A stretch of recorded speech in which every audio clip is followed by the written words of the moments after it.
Hello बच्चों, मैं आपकी नीलम सोनी मैम और आज हम पढ़ेंगे बेटा संक्षारण से बचाव। इससे पहले वाली वीडियो में हमने देख लिया था संक्षारण क्या होता है और जिन बच्चों को डाउट होगा वो मेरे वीडियोस में जाके देख सकते हैं, डाउट को अपने क्लियर कर सकते हैं। आज हम संक्षारण से बचाव के उपाय पढ़ेंगे कि किस प्रकार हम धातुओं को संक्षारण से बचा सकते हैं या धातुओं को खराब होने से बचा सकते हैं। ठीक है बेटा, तो चलते हैं। हम आज संक्षारण से बचाव के उपाय देखेंगे और इससे बहुत सारे क्वेश्चन आपके कॉम्पिटिटिव एग्जाम में भी आते हैं, साथ साथ आपके स्टेट बोर्ड जो एग्जामिनेशन होते हैं इस टॉपिक से बहुत सारे क्वेश्चन आते हैं। तो बिल्कुल ध्यान से मेरे वीडियो को देखिएगा आप लास्ट तक, ताकि पूरी जानकारी आपको मिलती रहे। चलिए बेटा देखते हैं। हेडिंग में मैंने आपको बता ही दिया कि हम पढ़ रहे हैं यूनिट 3 के बारे में। यूनिट 3 में जो हम पढ़ेंगे संक्षारण का एक टॉपिक है, उसमें आज हमारा टॉपिक है संक्षारण से बचाव। ठीक है, संक्षारण क्या होता है ये हमने जान लिया है, पुराने वीडियो में आप अपने रिमाइंड कर सकते हैं एक बार। तो आज हम देखेंगे बेटा संक्षारण में स्पेशली एग्जाम्पल जो 12th में दिया गया है वो जंग लगना हमने पढ़ा है। तो लोहे में जंग लगने की जो प्रोसेस होती है, जंग लगने की जो लोहे में प्रोसेस होती है ना बेटा, इसको रोकने के लिए हम क्या क्या कर सकते हैं, उससे रिलेटेड जो उपाय हैं उसको आज हम पढ़ेंगे बेटा। ओके, तो इसमें जंग लगने या जंग ना लगे इसको रोकने के लिए जो उपाय हैं और उसको देखेंगे कि किस विधि का इस्तेमाल करेंगे जिससे ये जंग वाली जो प्रोसेस है वो ना हो। ओके, तो सबसे पहला उपाय हमको देखना है बेटा, सबसे फर्स्ट उपाय हम देखेंगे जिसको बोलते हैं बैरियर प्रोटेक्शन। बैरियर प्रोटेक्शन या हिंदी में इसको बोलते हैं रोधिका रक्षण। ठीक है, रोधिका रक्षण। ठीक, इसके बारे में जानेंगे ये रोधिका रक्षण या बैरियर प्रोटेक्शन क्या होता है। तो एक्चुअली आपको मालूम बेटा, अगर जो लोहा है उसकी सरफेस जितना ज़्यादा, उसका ऊपर वाला हिस्सा या वो सरफेस वाला हिस्सा जितना ज़्यादा एयर और वाटर के कांटेक्ट में आएगा, जंग लगने की प्रोसेस फास्ट हो जाएगी। तो हमको यहाँ पर क्या करना है, हाँ मैडम 1 मिनट आई रही मैडम, मैं 2 मिनट की क्लास मेरी बची हुई है और लाइव क्लासेस ले रही हूँ, उसके बाद आती हूँ। ठीक है, हाँ ओके ठीक।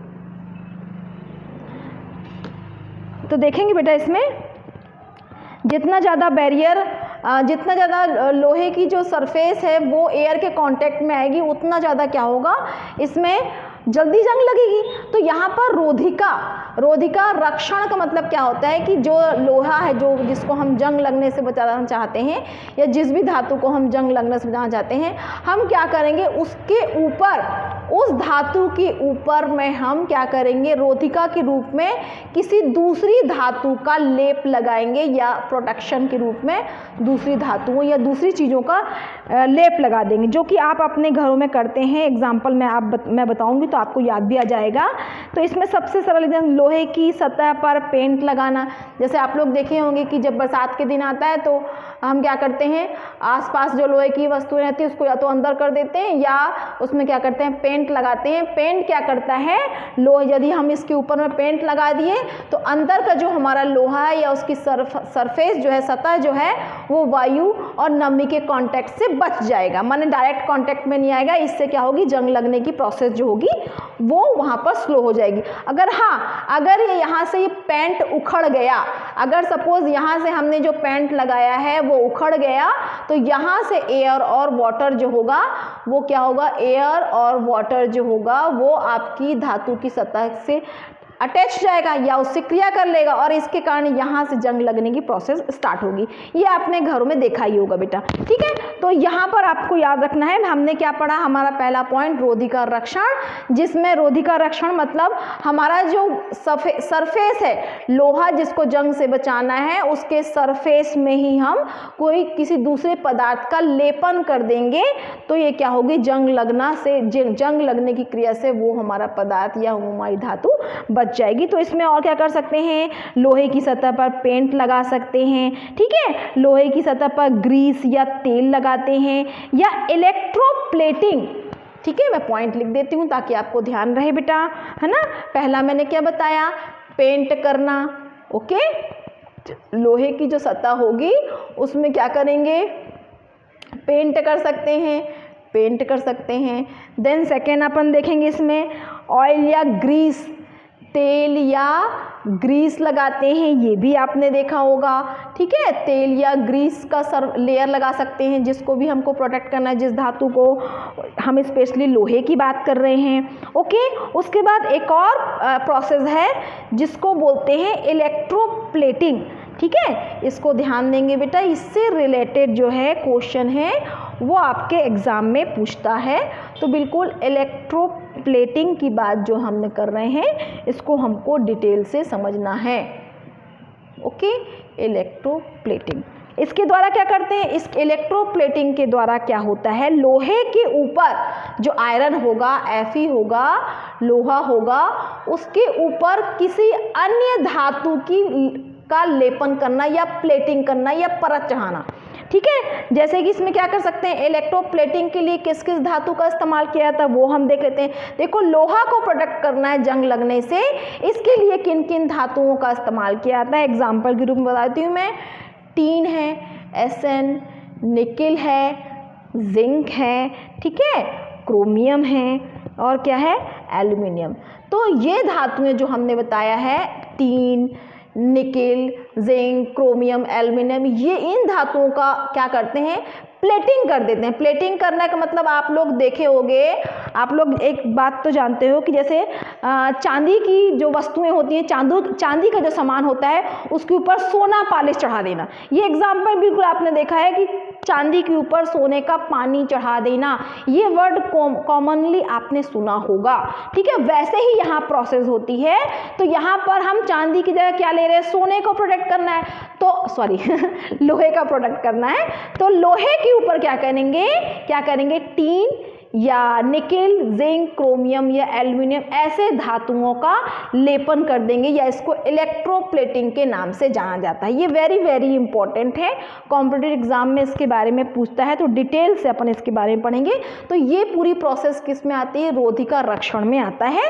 ठीक है, इसको आप ध्यान से देखेंगे, अभी इसके बारे में हम डिटेल से अभी और पढ़ेंगे। ओके, ये हो गया। अब इसमें हम देखेंगे सैक्रिफिशियल, नेक्स्ट पॉइंट जो हम देखते हैं बेटा, नेक्स्ट पॉइंट देखेंगे। ये एक फर्स्ट पॉइंट में मैंने ओवरऑल सारी चीज़ें इसमें इंक्लूड हो गई हैं, सेकंड पॉइंट की ओर बढ़ेंगे बेटा। सेकंड पॉइंट में हम देखेंगे इसमें सैक्रिफिशियल प्रोटेक्शन, या इसको हिंदी में बोलते हैं उत्सर्ग रक्षण। उत्सर्ग रक्षण ये क्या होता है, यहाँ पर उत्सर्ग रक्षण क्या होता है देखेंगे। यहाँ पर इसका इंग्लिश वर्ड है सैक्रिफिशियल। ठीक है, सैक्रिफाइस करना मतलब यहाँ पर समझ लेंगे अपन, देखेंगे आप इसमें क्या होता है। उत्सर्ग रक्षण में क्या होगा, इस विधि में लोहे को जंग से बचाने के लिए अधिक से अधिक क्रियाशील धातु की तह लगा दी जाती है।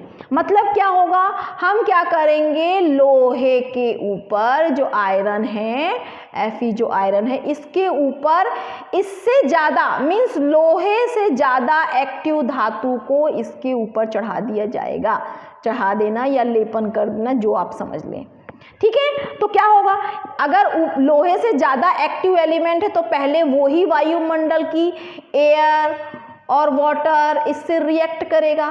तो जब तक ये इसके ऊपर लेयर रहेगी तब तक हमारा ये लोहा प्रोटेक्ट रहेगा। और जैसे धीरे धीरे ये लेयर ख़राब होने लगी, अगर ये ख़राब हो गई पूरी की पूरी, उसके बाद लोहे में जंग लगने की प्रोसेस शुरू हो जाएगी। लेकिन तब तक तो कम से कम लोहा बचा रहेगा, जब तक उसके ऊपर ये प्रोटेक्टिंग लेयर रहेगी तब तक बचा रहेगा।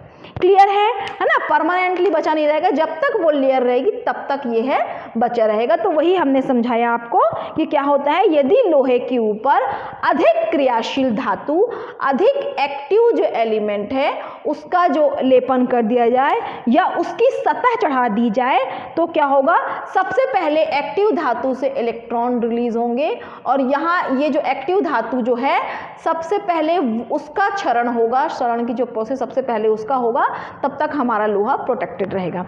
ओके, ये वाला हो गया। तो इसके लिए जो स्पेशल जो प्रोसेस होती है, जिंक जो है यहाँ पर एक गैल्वेनाइजेशन जो है प्रोसेस, ये इससे रिलेटेड जो आपके एग्जाम में जनरली पूछता है। तो यहाँ पर हमने बहुत सारे धातुओं का लेपन करते हैं, ठीक है। तो इससे रिलेटेड एक क्वेश्चन पूछता है बेटा गैल्वेनाइजेशन क्या है। तो यहाँ पर याद रखेंगे, यदि हम लोहे को ये प्रोटेक्ट करने के लिए, सुरक्षित रखने के लिए इसके ऊपर किस धातु का लेप लगाएं, जिंक धातु का लेप लगाया जाए, ताकि हमारे ये लोहा की जो धातु है वो सुरक्षित रहे, लोहा सुरक्षित रहे, उस पर जंग ना लगे। तो इस पूरी प्रोसेस को बोलते हैं गैल्वेनाइजेशन, ठीक है। समझ में आई बात सबको। तो जिंक की सतह, लोहे पर जंग ना लगे, इसके लिए यदि लोहे की सतह पर जिंक धातु की तह लगाई जाए या उसका लेपन किया जाए तो इस क्रिया को गैल्वेनाइजेशन कहते हैं। याद रखना, गैल्वेनाइजेशन में जिंक धातु का लेपन लगाया जाता है लोहे के ऊपर, ठीक है। इसलिए मैंने बीच में लोहा लिखा क्योंकि इसको हमको प्रोटेक्ट करना है, और चारों तरफ से क्या करेंगे, इसको जिंक का लेपन कर देंगे। तो ये आपके एग्जाम में पूछता है, बिल्कुल याद रखेंगे गैल्वेनाइजेशन क्या होता है, किस धातु का लेपन किया जाता है, ये पूछा जाता है। अब यहाँ पर थोड़ा सा अपन को याद रखना है कि भाई जिंक धातु जो होगा उसका अपचयन विभव, जिंक धातु का अपचयन विभव का मान जो होता है, जिंक धातु का अपचयन विभव का मान कम होता है। किसकी तुलना में, जिंक धातु का अपचयन विभव का मान कम होता है किसकी तुलना में, आयरन की तुलना में, ठीक है। और इसी कारण क्या होता है कि जिंक धातु का पहले क्या होगा, पहले इससे इलेक्ट्रॉन मुक्त होंगे, इसका क्षरण पहले होगा, ये पहले खराब होगा, वो तब तक ये प्रोटेक्टेड रहेगा, और इसके कारण हमारी जो आयरन है वो प्रोटेक्टेड रहेगी, सुरक्षित रहेगा, ठीक है। लोहे की धातु जो रहेगी वो सुरक्षित रहेगी, कब तक, जब तक इसके ऊपर जिंक का लेपन रहेगा और इसमें क्षरण ज़्यादा होगा। क्यों होगा, क्योंकि इसके अपचयन विभव का मान कम है, ठीक है। तो बिल्कुल याद रखेंगे। तो इसका मतलब जिंक का अपचयन विभव कम होगा, इट मीन्स इसका पहले, जिंक धातु का पहले ऑक्सीकरण होता है। जो ऑक्सीकरण की प्रोसेस है, जो ऑक्सीडेशन की प्रोसेस है, वो पहले किस में होगी, जिंक में होगी, ठीक है। और जिंक धातु जब तक रहेगा तब तक हमारा ये आयन प्रोटेक्टेड रहेगा। तो बिल्कुल ये क्वेश्चन को आप ध्यान में रखेंगे, और आता ही है आपके एग्जाम में ये क्वेश्चन, गैल्वेनाइजेशन क्या है, डिफरेंट एंगल से क्वेश्चन पूछ सकते हैं। तो आप बिल्कुल ध्यान रखेंगे गैल्वेनाइजेशन क्या है, किस धातु का लेपन करते हैं, पहले ये इसका अपचयन विभव का मान कम होता है, ऑक्सीडेशन, ऑक्सीकरण की क्रिया पहले जिंक में होगी। ये सारी बातें मैंने बता दी आपको, बिल्कुल ध्यान रखेंगे। अब यहाँ पर एक चीज और याद रखना है, टीन, जिंक और टीन से रिलेटेड क्वेश्चन पूछता है आपके एग्जाम में, ठीक है। तो ध्यान रखेंगे यहाँ पर, अगर मैं आयरन में जो है, आयरन जिसको लोहा को अपने को प्रोटेक्ट करना है, उस पे यदि जिंक की जगह टीन मतलब SN का लेपन कर दूं, टीन का लेपन कर दूं, तब क्या होगा, ठीक है। टीन धातु का यदि लेपन कर दूं तब क्या होगा, ये भी एग्जाम में क्वेश्चन पूछता है बेटा। तो याद रखेंगे आपको, जब लोहे पर टीन धातु का हम लेपन करेंगे या परत चढ़ाएंगे तो ये प्रोटेक्ट रहेगी लोहा।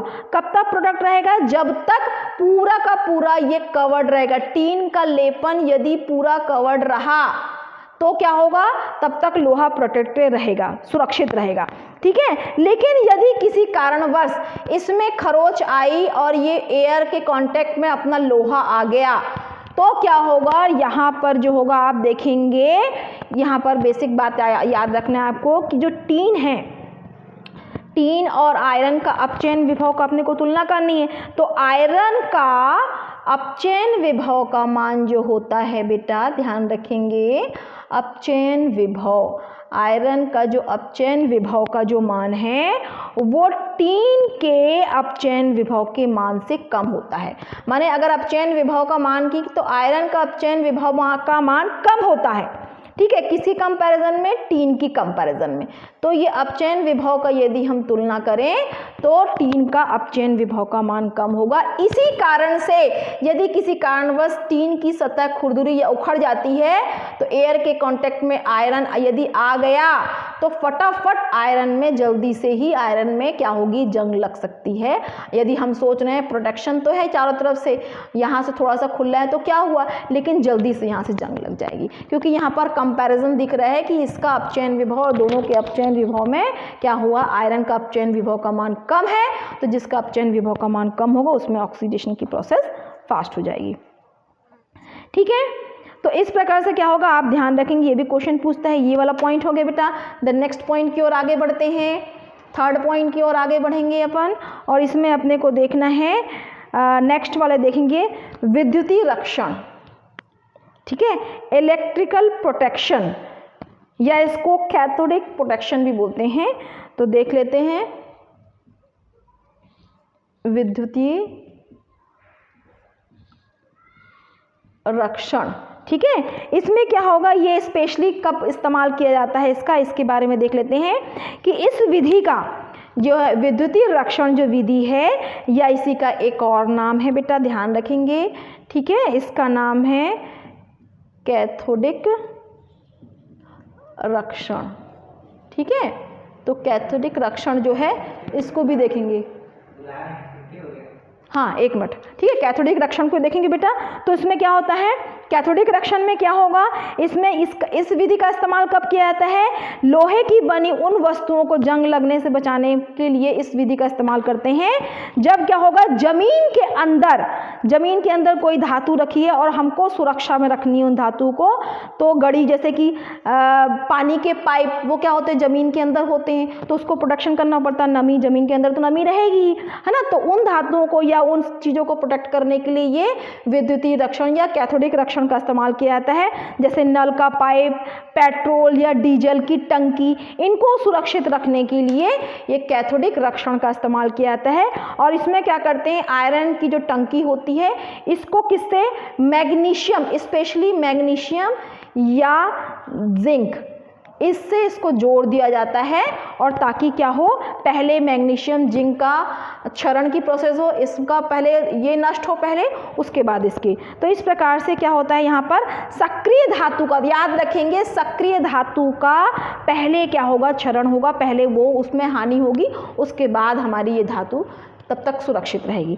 ठीक है, तो इस बात का याद रखेंगे। तो ये विधि का इस्तेमाल में हम मैग्नीशियम का इस्तेमाल करते हैं, ये याद रखेंगे। उसके बाद एक और पॉइंट है बेटा, फोर्थ पॉइंट, लास्ट पॉइंट, जो कि है जंग विरोधी विलयन। जंग विरोधी विलयन तो आपको मालूम बेटा, क्षारीय माध्यम में जंग जल्दी लगता है ना, तो इसके लिए क्या होते हैं, अम्लीय माध्यम में जंग जल्दी लगता है। तो यहाँ पर क्षारीय सॉल्यूशन के रूप में जिनका इस्तेमाल किया जाता है, ये है क्षारीय